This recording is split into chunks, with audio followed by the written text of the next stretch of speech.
Madam అలా గాలిలో ఉంటే భయం వేసేది మాకే. అలాంటిది మేడం చాలా బాగా చేశారు మేడం. అండ్ ఇంకా sir Kalyan sir thank you.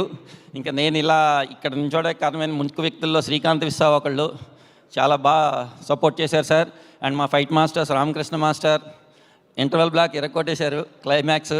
ఇంక పీటర్ మాస్టర్ బస్తీ fight, Prithvi master madam fight, రవివారం మాస్టర్ విలన్ ఇంట్రడక్షను అందరూ చాలా బాగా చేశారు. మాకు మెయిన్ ముందు ఎడిటర్ తమ్మిరాజు గారు ఫుల్ సపోర్ట్, ఫస్ట్ నుంచి ఎక్కువ సపోర్ట్ చేసింది ఆయన. అవుట్పుట్ చూసుకున్న దగ్గర నుంచి ఫస్ట్ నుంచి సపోర్ట్ చేసింది ఆయనే. ఆయనకి థ్యాంక్స్ చెప్పుకుంటున్నాను. ఇంకా అజనీష్ బ్యాక్గ్రౌండ్ స్కోర్ చాలా బాగుంది, చాలా బాగా చేశారు ఆయన. ప్లస్ ఇంకొకటండి, ఆడియన్స్ రివ్యూస్ అయితే చాలా బాగున్నాయి. ఆడియన్స్ అందరూ చాలా బాగుంది అంటున్నారు. మన రివ్యూస్ కూడా 70% చాలా బాగున్నాయి. 30% రివ్యూస్ అంటారా, అవి టెంప్లెట్ కమర్షియల్ మాస్ సినిమాకి వాళ్ళు అలాగే ఇస్తారు. అది వాళ్ళ టెంప్లెట్, అది మేము వాళ్ళని ఏం తప్పు పట్టట్లేదు, ఎందుకంటే కమర్షియల్ సినిమాని వాళ్ళు అలాగే చూస్తారు. కానీ ఆడియన్స్ మాత్రం సినిమా బాగా నచ్చిందని నేను చాలా హ్యాపీ ఫీల్ అవుతున్నాను.